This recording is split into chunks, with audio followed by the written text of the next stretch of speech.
Alright, I'm going to give you some more pointers for recording that are kind of important because there's some things I missed. So when you record on a reel-to-reel 8-track, of course 16-track, if you can get a half-inch 16-track, that's, yeah, I mean, optimum. But an 8-track, 3 tracks of drums, 4 tracks of drums is good too, but that leaves you 4 tracks. You don't want to do a bunch of bouncing, because the rawness it'll keep if you just use those 8 tracks will be amazing. You'll have, you know.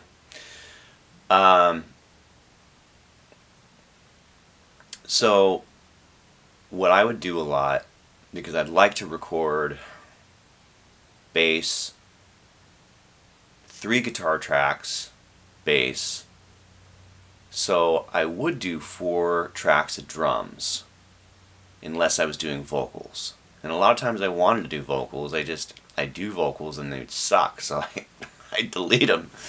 I just keep it instrumental. So what you want to do, this is what I do. So sometimes I do 3 heavy guitar tracks and a bass track just to build the sound. Yeah. So 3 or 4 drum tracks. Okay. I'm focusing. So again, recording with Jack Endino really inspired me, and he had some basics that completely made sense. And hearing the recordings he did on an 8-track, and knowing kind of how he did it, you know, made sense. But you kind of have to go your own way and figure things out. But recording close, so with it at loud volumes, so you turn it up, he'd have the kick drum mic like that far from, I mean, inside the kick, all the way inside, right behind where the beater hits, like that. I mean, you have the mic there, and the beater's hitting the kick drum, so it's right there, you know. And of course your signal's going to be super hot, but you want it just pegging in the red. Not just 1 notch, but 2 notches pegging in the red. I think 4 is going to be distorted. 3 is it's getting there. So you have yellow, green, and red. You know, your signal, and this is important. It really does make a difference, and you want to watch this stuff. And digital recording does not hit the signal the same as analog, though you can get amazing. I mean, I love digital recording, don't get me wrong. I mean, it's surpassed analog in a way. I know that's a pretty heavy thing to say, but with tube preamps, okay, that's why you spend thousands of dollars on 2 preamps, or you can spend $100 like I have on a 2 preamp that works pretty damn good, you know, and a compressor, and you get pretty damn good sounds. Anyway, still the signal is important, but the ratio or level where it starts distorting and not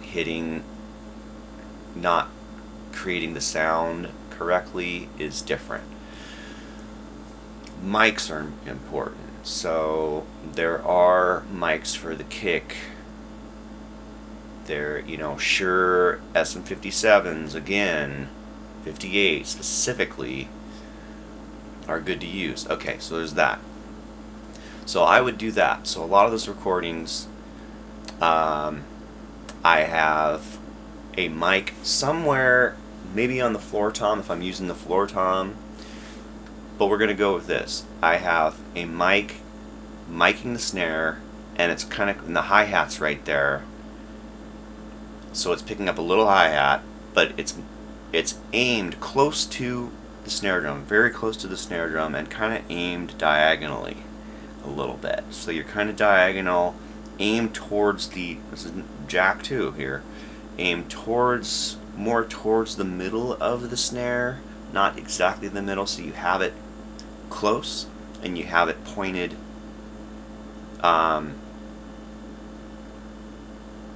you have it tilted, so it's, I'd have to show you. I don't have well, anyway, we'll get into that another day.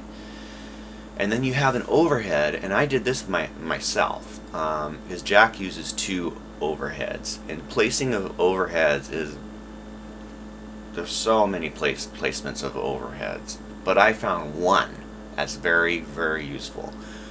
Right above, so the snare drum's here, you go right above the snare drum, pointing down, and you get a nice, like a, I would use a condenser, so a decent condenser, and you have it placed not too high. You want it so my drumstick won't hit it, but you want it down close enough so it's picking up the cymbals and it's picking up the snare, the hi-hat, and I would get this placement with 3 mics, and then I'd place a 4th mic kind of randomly, and that's how I got those drum sounds, you know, really, like nothing else than that, you know. I'm picky about the sound of the drums, though, too. You want, okay, I know how to make drums sound decent. I'm really picky when it comes to recording, you know. I like to have the drums sounding not too plappy. You don't want the heads too tight, you know. So with like the kick drum head, you don't want it wrinkled, you know, any wrinkles around the head, but you want it on the drum, so it's on it, but you don't want to tighten it up too much, you know. You want to capture the sound of the drum. Depending on the drum, you know, oh yeah, also with digital recording, I found you place that one close mic in the kick drum, way in the kick drum, and you put a mic outside of the kick drum, and then you use both of those together. That's a good way to do it. So if, yeah, for digital recording, there's, you know, you can put way more mics on, you know, depending on what machine you have. You have an 8 channel. I have an 8 channel audio interface, so, and I'm recording digital drums, I'll put 6 mics on the drums, you know. But I still have not ever gotten anything with the setup that I have that compares to those reel-to-reel, you know, sounds. It just, you know, for a basic recording setup, that just kicked ass. Seriously, I think. Yeah, so there's also something, if you're getting overtones from your drums, learn this from Jack too. You get a piece of toilet paper and you kind of fold it up, and then you tape it. You could find a spot just laying your fingers on the snare and then hitting the snare drum with your other hand. You don't want to press down. Just lay your hand on it like a little basic muffler. Just lay it on there and hit the snare and kind of move it around and find out a good spot, and then you just tape a piece of folded toilet paper or cotton balls or something to that spot, and it'll deaden the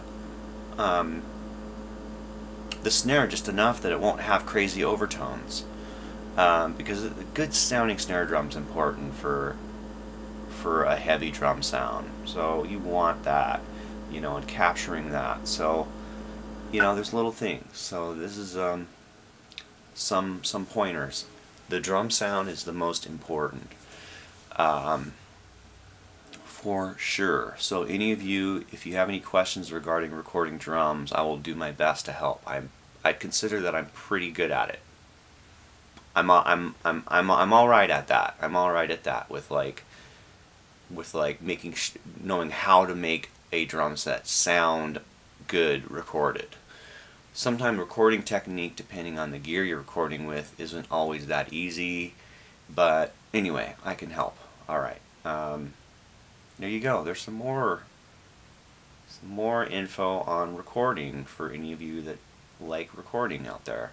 Record songs by yourself, man. It is the most amazing thing to listen back to a song you recorded by yourself. It's so fun, you know, and then sharing it. But it's like this, it's like this feat that you just accomplished. That it sounds like a full band, but you did it yourself, and it's like wow. And if it sounds good, you'd be like, holy shit. You know, I do it every day sometimes, you know. I mean, record songs, and I get to the point where I could do it in a few hours, you know. I have some riffs. I have a lot of songs. I have a whole stack of CDs and stuff, you know. I'm sure I've lost some songs, but there's a lot more to upload. Stuff I record. I record a hell of a lot of songs by myself. Okay, talk to you later. Bye.